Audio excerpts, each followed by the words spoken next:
but as we all know, the real estate market is changing here in Las Vegas as well as all over the country. Prices are coming down a little bit. Rents continue to go up. People don't know. Is it time to buy? Is it time to sell? And there's some people out there that have to buy and they have to sell. What about them? Well, today we're going to be eating these fantastic chicken wings. Take a peek at this here. Got some nice, delicious smoked chicken wings. Here's my buddy Torres. He's been doing real estate here in Las Vegas for over 2 decades. Got tons of experience, seen a few changes in the market. We're going to talk to him and just go over a little bit of strategy on what you might need to do or what you might even have to do. Stay tuned.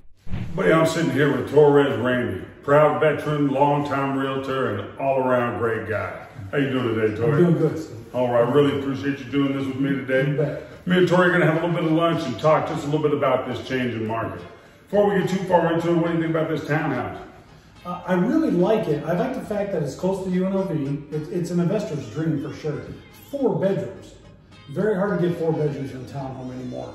And it's a corner unit, which is really nice. Absolutely. And only a couple miles from UNLV. I mean, this is a great place. And the courtyard gives us some character. It's definitely a unique spot. We came here to talk about the market. As we know, the market's been changing quite a bit, and it's changing pretty fast. And that's mainly because the Fed has decided to increase the federal funds rate faster than what everybody thought they were going to, because they're trying to get a handle on inflation.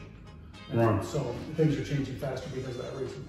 There's a lot of people, they don't even really realize how the interest rate and inflation, how they kind of relate to each other, how that relates to the real estate market. So for those of us who aren't financial geniuses, Torres, you know, why is the interest rate and the prices so closely intertwined?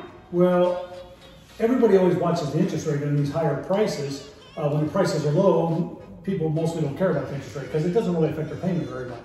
But on higher prices, the higher the interest rate, the more it's going to affect your payment. So people are hoping, buyers are hoping that the interest rates come down when they've been going up. Now, I think we're probably going to sell somewhere in the 5s by the end of the year. But the way, and we were just talking about this, the way to stop inflation is for the federal government to raise interest rates. The way to get us out of a recession, if we hit one or hit a slight one, is to lower interest rates. So I think it's going to go back, it's going up with interest rates and it's going to head back down some. But you're probably not going to see the rates that we've been seeing the last few years in the 2s and 3s. That's just... Right, we kind of got spoiled. Yeah, we really did. And I mean, when I bought my first house, the interest rate, and that was in '93, I think it was, my interest rate was like 8%. Wow. So, and we thought those were good rates then. So, right. You know, things have really changed, but they're starting to settle down. We're seeing rates now below 6 for the last couple of days. So, and if you do an ARM, you can even get one sometimes below 5%, depending on the lender. Yeah, that's right. If you do what's called a 5-1 ARM, it means your interest rate is probably going to be lower for the first 5 years than a 30-year fixed. But at the end of 5 years, it's going to adjust, and it could go up. And then every year after that, once a year, it adjusts again. So if you're going to be in a home less than 5 years, it's great. Right. So it just depends on your situation, you know, and what you want to do with that house you're buying. But most people are going to look at a 30-year fixed loan. Okay, so in this market change, we're definitely seeing some prices drop. Over the last 7 days, there's been over 1,800 price decreases here in Las Vegas, and values are coming down. So, I mean, a lot of sellers, you know, they're worried that, you know, the value's going to completely drop out of their home. You know, a lot of buyers are waiting on the fence because they're expecting it to drop, you know, as far as it did in 08. What do you say to that? Well, the people really buying now are the people who have to buy a house, right? I mean, I'm moving for a job, getting ready for school, whatever it is, we have to buy a house now. And they're watching, every day counts when you're watching an interest rate, I get that. But really, it's more important the price, okay? You know, a $100,000 drop in price is going to save you about $500 a month. Well, an interest rate rise would have to rise quite a bit to make that big of a difference. I mean, it would be a substantial difference. Now, has it done that? Yes. A year ago, they were 3%. A year later, they're almost 6%. So depending on the price of the house, again, it could be that much difference. But the average people buying in the range right now, which is, we know are in the 400s price range, those average people buying in the 400 price range, it's not going to affect their payment that much. Okay, so you really need, every individual buyer really needs to do the math with their lender and really see if this is the right deal for them, the right type of loan for them. That's very key right now. You have to really watch it. And if you don't like the interest rates, you know what they say, if you don't like the interest rate today, just wait a day, it'll change tomorrow, and it will. Right. Okay, so that's kind of where everybody's doing. They're just kind of watching on the fence. Sellers are watching, thinking their houses are going to go back up. If you're a seller out there, that's not going to happen for a while, okay? 3 months ago, agents were telling people, sell now. And the clients were saying, well, we think we're going to wait so we can get a little bit more. Now, clients are coming to us, sellers are coming to us and saying, I want to sell my property yesterday. Actually, I want to sell it 3 months ago when you told me that to begin with. Right. Okay, because now it's a distinct possibility you could lose, you know, a $7,000 house could have went down almost $100,000. I mean, it depends on where it is and all those variables, but it's a distinct possibility you could see a really big price reduction. How low do you think these prices are going to drop? You know, we don't know. There's been experts saying 5% across the board in the country, but they say the hotter market's 15 to 20%. Now Vegas would be a hotter market.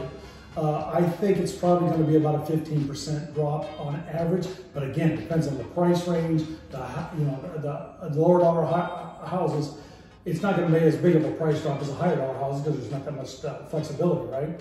So it all depends, and there's no way for us to know when this is going to stop. And you know, the truth is, who really determines the value of a house? The buyer. The buyer does. So if you have a house priced at $450 and a buyer's not willing to pay $450, then it's not worth $450. Then it's not worth $450. I don't care what your appraiser tells you. Good thing is, a lot of sellers right now have a lot of equity because the market was pretty well inflated. So that guy selling at $450 probably only paid $250 for that house. So he's still, okay, he didn't get $500, but he got $450. He's still doing pretty good. He's still doing pretty well. Right. Where years ago in 2008, that was not the case. Everybody was upside down walking away from their houses because they said, I'm upside down $150,000, $200,000. I'm never going to get that money back, which they were wrong about, by the way, because if they would have kept that house now, they probably would have got it back. Statistically, that's what it's showing, the charts are showing. So they probably would have got the money back. They shouldn't have sold, but they did what we call a panic sell, okay? Or they had to sell for whatever reason. But they figured I was upside down because the financial markets were all crazy. That's, again, not the case now, okay? But they sold. And when you sold, you cut your losses. When it's over, okay? So when you're selling, you're sold it. It's done. So whatever market they got out of, or whatever amount of money they got out of their house is, you know, could have been a short sale. Look how many short sales we were doing back then. I mean, it was thousands and thousands of short sales. Now, I bought my house on a short sale. Yeah, now you hardly ever see a short sale, right? And so, because most people have equity, that's a very good thing.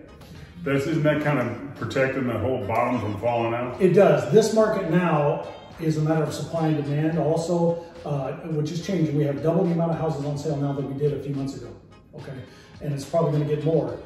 But the market's really coming back to a regular time on market.